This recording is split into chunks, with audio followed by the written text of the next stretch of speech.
Bitcoin Jesus, The Life, Legacy, and Mission of Roger Ver. Chapter 1, The Seeds of Rebellion, Roger's Early Life. Roger Ver wasn't born into the crypto revolution. He forged his path from an early age, marked by defiance, libertarian ideals, and a burning desire for freedom. Raised in Silicon Valley, home to technology and innovation, Roger was surrounded by entrepreneurs and forward thinkers. But while many chased dot-com dreams, Roger questioned systems. As a teenager, Roger devoured books like Atlas Shrugged by Ayn Rand and the writings of Ludwig von Mises. These texts shaped his worldview. The state was a coercive force, and voluntarism, the belief that all human interactions should be consensual, became his guiding philosophy. His politics weren't mainstream. He aligned with libertarians who believed in minimal government, free market capitalism, and personal responsibility. In high school, while his peers followed the rules, Roger was asking questions that made his teachers uneasy. His passion for economics and ethics, combined with a sharp intellect and confrontational style, signaled early on Roger Ver was not here to conform. He was here to challenge. Chapter 2, The Entrepreneur Emerges, Memory Dealers and Prison Time. Before the world knew him as Bitcoin Jesus, Roger Ver was building a reputation in tech.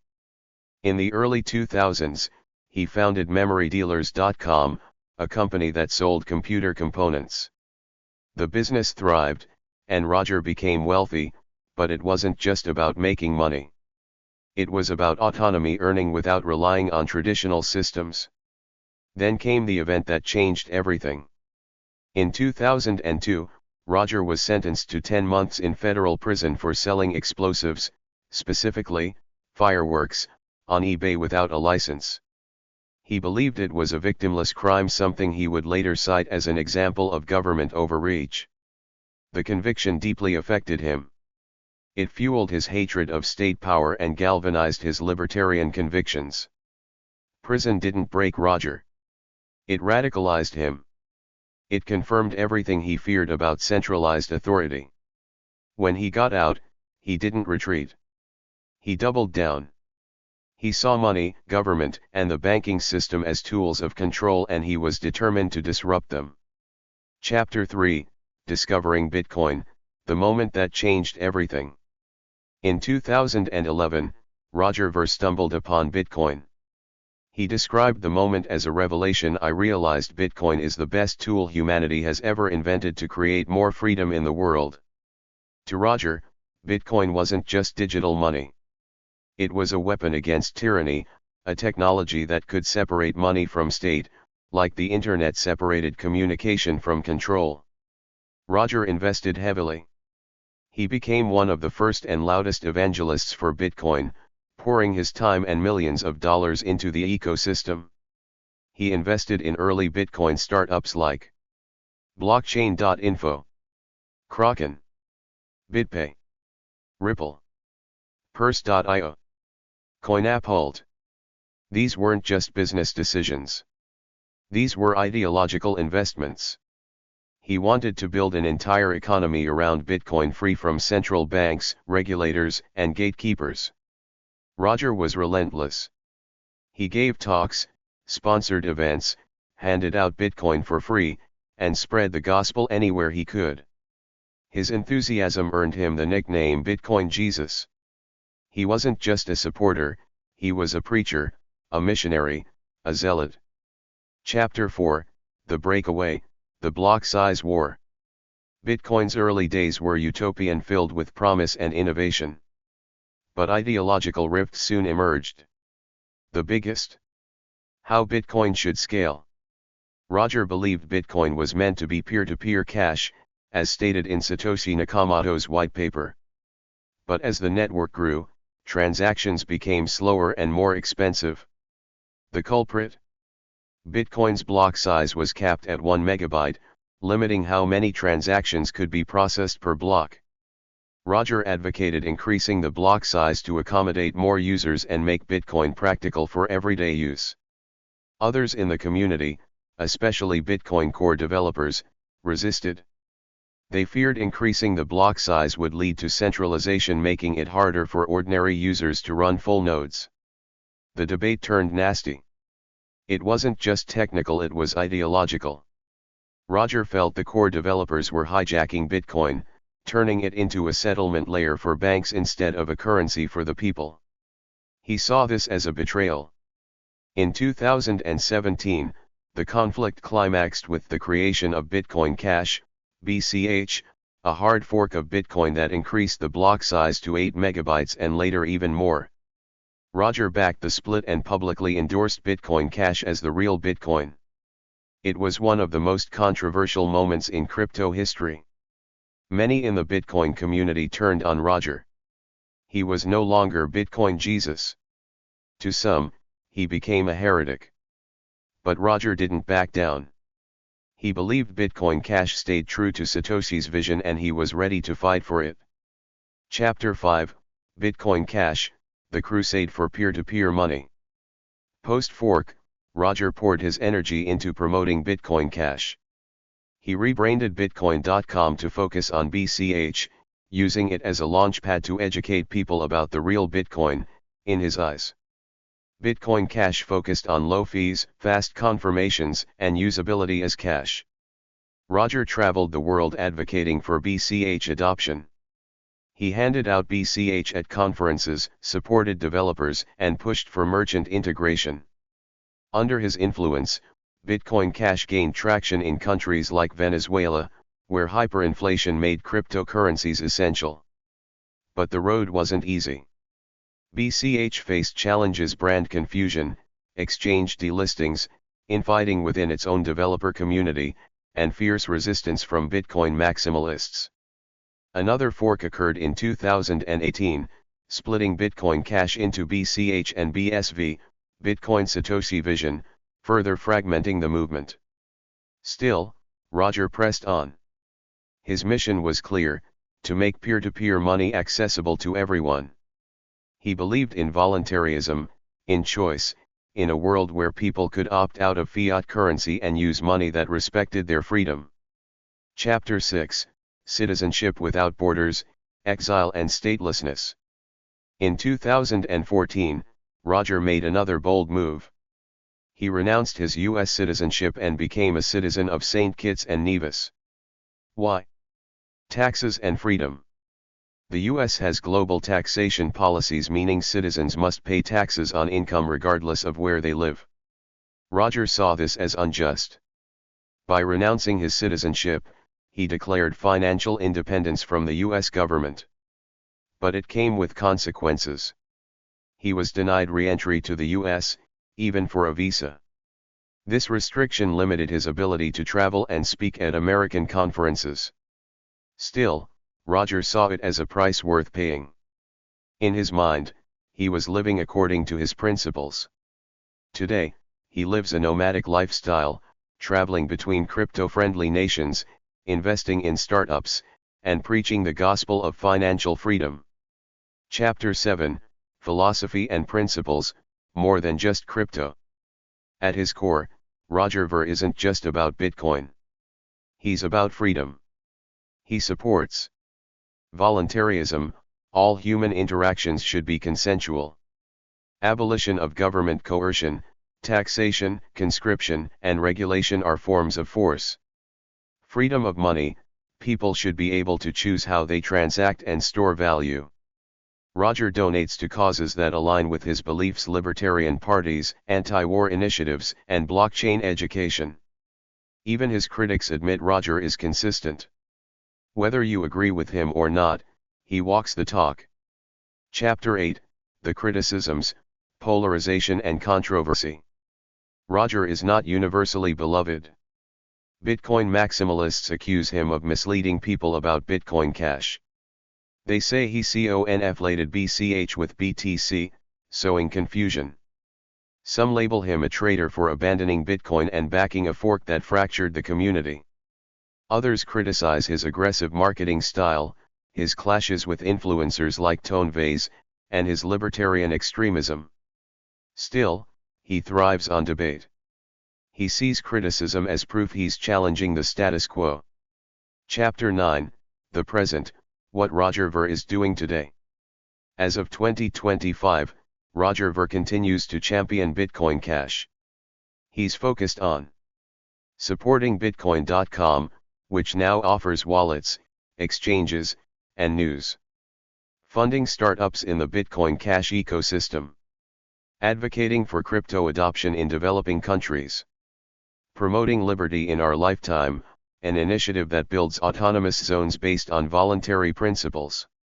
He's also active in decentralized finance, DeFi, and exploring how smart contracts on BCH can compete with Ethereum. Though less in the limelight compared to Bitcoin's early days, Roger remains a key figure in crypto. His passion hasn't dimmed. His mission continues. Chapter 10, Liberty-Driven Investments, Roger's role in building a parallel economy. Roger Ver has always believed in putting his money where his mouth is. His investments aren't just financial, they're ideological. Since the early 2010s, he's backed over a dozen startups aimed at creating an alternative infrastructure to the state-controlled financial system. Some of the more recent and notable projects he supports include Flipstarter, a decentralized crowdfunding platform built on Bitcoin Cash.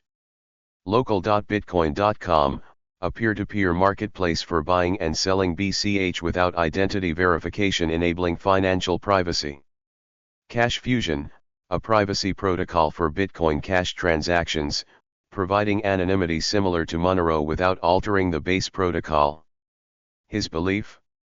Money should be untraceable, unfreezable, and unstoppable. These tools are a direct response to surveillance capitalism and financial censorship. In public talks, Roger often draws a line between traditional finance and decentralized tools, warning of a world where governments and corporations can freeze your bank account for disagreeing with authority. His goal is to build tools that remove the ability for that control to even exist. Chapter 11, Roger Ver versus Bitcoin Maximalists, the Ideological Battlefield. The schism between Roger Ver and the Bitcoin Maximalists is not just a technical disagreement, it's a war of vision. Maximalists argue Bitcoin, BTC, is the only legitimate crypto asset. They believe it's a store of value, not a medium of exchange. They point to its secure, decentralized network, and its resistance to change, as features not bugs.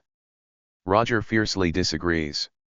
To him, Bitcoin was always meant to be usable money, not digital gold. He constantly references Satoshi Nakamoto's original white paper, titled Bitcoin, a peer-to-peer electronic cash system, as the blueprint. For Roger, Bitcoin has been hijacked by elitist developers and large players who turned it into a speculative asset, far removed from the people it was supposed to empower. He's called Bitcoin maximalism a religion, blind to usability. His refusal to back down has made him a polarizing figure. He's debated everyone from Andreas Antonopoulos to Peter McCormack, engaging in verbal sparring matches over everything from transaction fees to decentralization philosophy. In those debates, Roger remains unwavering: if your blockchain isn't usable for everyday purchases, it's not money. Chapter 12, The Media's Portrayal, Hero or Villain. The media paints Roger Ver in extremes. In some profiles, he's a visionary who saw Bitcoin's potential before most. A principled entrepreneur, an anarcho-capitalist with a mission, a digital age rebel. In others, he's a manipulator. A pitchman who exploited confusion between Bitcoin and Bitcoin Cash. A man whose rhetoric undermines Bitcoin while promoting his own financial interests. Documentaries, podcasts, and articles have often juxtaposed Roger with Satoshi, a man of mystery versus a man of fire. Satoshi disappeared to protect the vision. Roger fights to define it. Whether that fight is righteous or self-serving remains in the eye of the beholder. To his fans, Roger Ver is a hero standing alone in a world of conformity. To his critics, he's a marketing-savvy troublemaker who fractured the very movement he helped start. Chapter 13, Bitcoin.com, Propaganda or Progress. When Roger gained control of Bitcoin.com, he transformed it into a powerful platform to advocate for Bitcoin Cash. The site hosted wallets, articles, a crypto exchange, and educational material, all with a BCH-first approach. Critics accused the site of misleading newcomers. Some argued the domain name implied Bitcoin Cash was Bitcoin. Roger disagreed.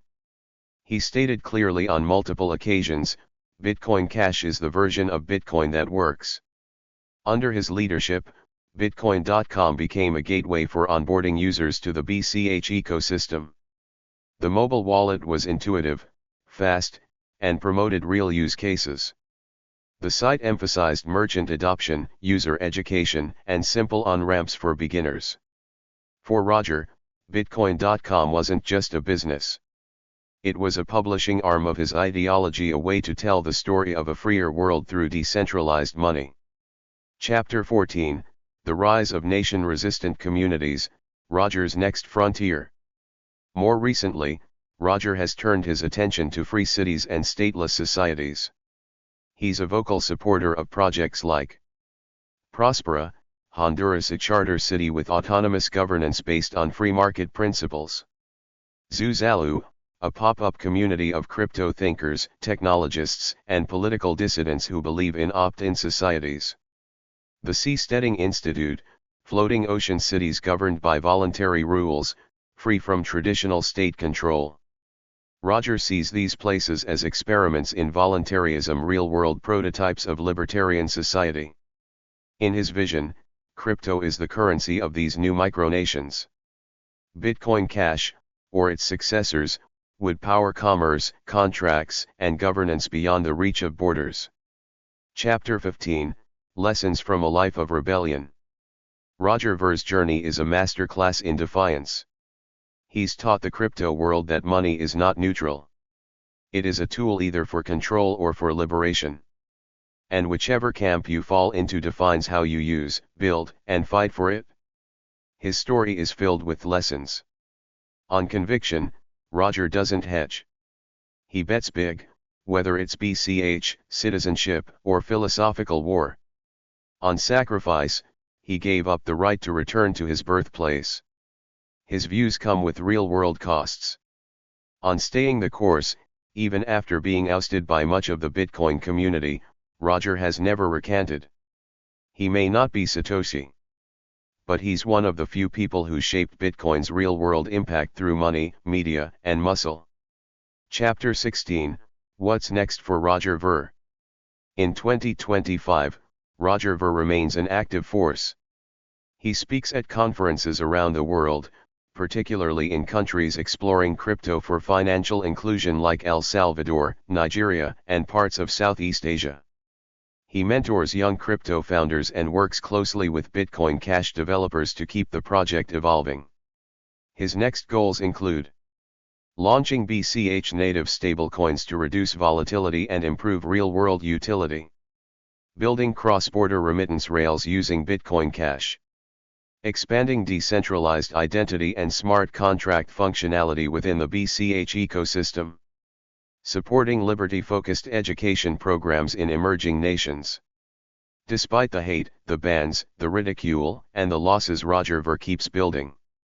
Chapter 17, Legacy, the Man Who Wouldn't Be Tamed. Love him or hate him, Roger Ver is one of crypto's most important figures. He helped turn Bitcoin from a nerdy experiment into a global phenomenon.